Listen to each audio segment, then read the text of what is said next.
Beyond the Loop. Chapter 7. The Final Sunset, the Dead Channel. The end did not come with a bang. It came with a thinning. We stood at the summit of the great spire, the jagged peak, where the island's ancient stone had fused with the cold, unfeeling glass of Elias' memories. From here, the world was no longer a place of earth and water. It was a flickering tapestry of light and shadows, a dying projection on the back of a god's eyelid. Below us, the shadow city was dissolving. The skyscraper trees were losing their geometry, blurring into streaks of gray smoke. The frozen ocean was evaporating into a mist of pure data, white pixels rising like ghostly snow toward a sky that had ceased to exist. There was no sun. In its place was a great void, a vast, circular aperture in the heavens that pulsed with the sickly, gray light of a television tuned to a dead channel. Elias stood at the very edge of the glass precipice. He was no longer a man. He was a monument to the collision of two worlds. The silver mesh had climbed his throat, weaving into his jaw, turning his skin into a translucent map of glowing circuitry. His eyes were no longer focused on me, or the island, or even his lost Sarah. He was looking into the void. He was looking at the exit.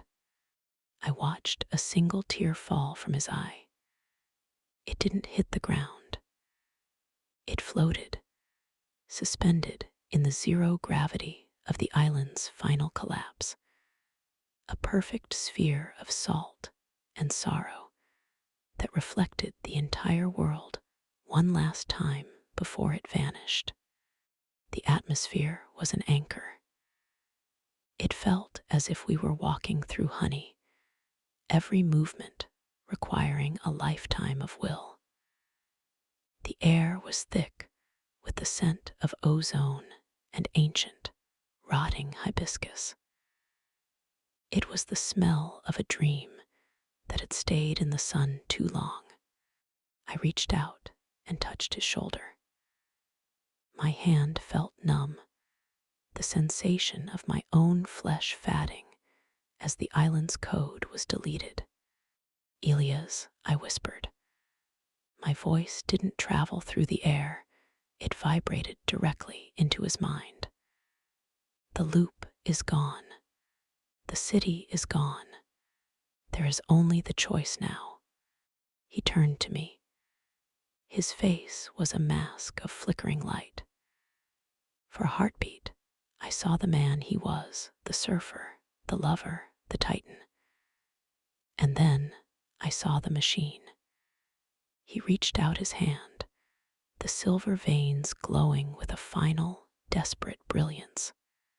Beyond him, in the center of the great void, the silhouette of Sarah appeared one last time.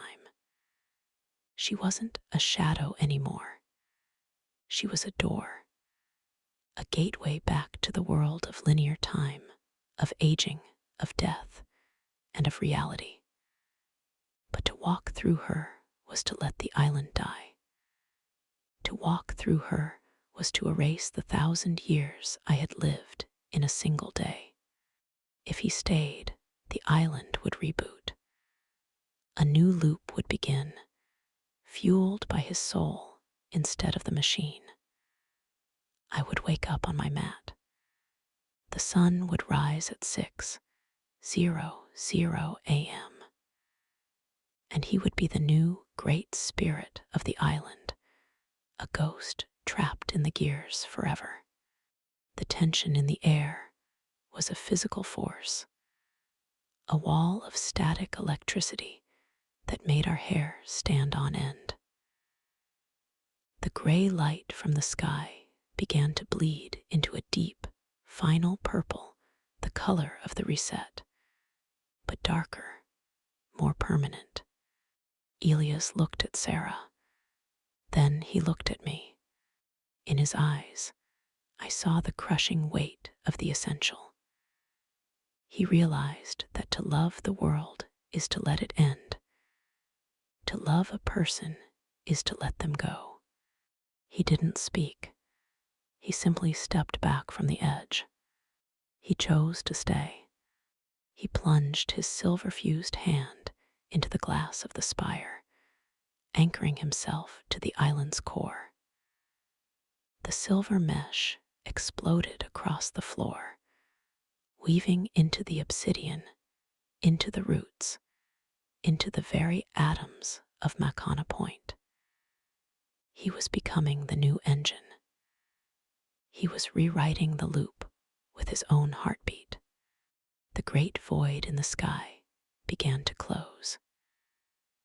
The gray static was replaced by a warm, golden glow, the first real sunrise in a millennium. But as the light hit me, I felt the familiar weight of the blink.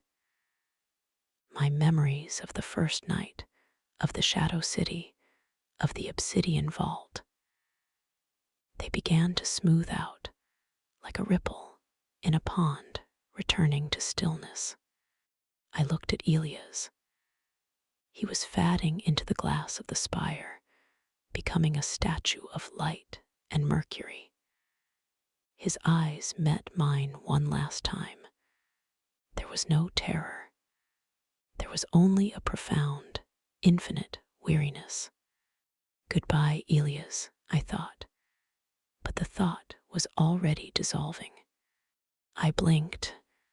I woke up on my mat. The salt had the taste of déjà vu. I walked to the beach, the sand smooth as an unwritten page. I knew every grain. I knew every shadow. I looked at the horizon. The sun was rising at exactly 6:00 a.m. I felt a strange, hollow ache in my chest, a feeling of a missing piece I couldn't name. I looked at a large cedar log that had washed up on the shore. Beside it, the sand was disturbed, as if someone had been lying there. But the beach was empty. I picked up a small shard of silver glass from the sand. It didn't belong here. It felt cold. I stared at it until the heat of the sun made my eyes water. The loop is perfect again. The island is beautiful. But as I watch the sun climb the sky, I feel a ghost beside me. A memory of a shadow that chose to stay so I could be free to forget. I am Lanny, and today is the first day of forever.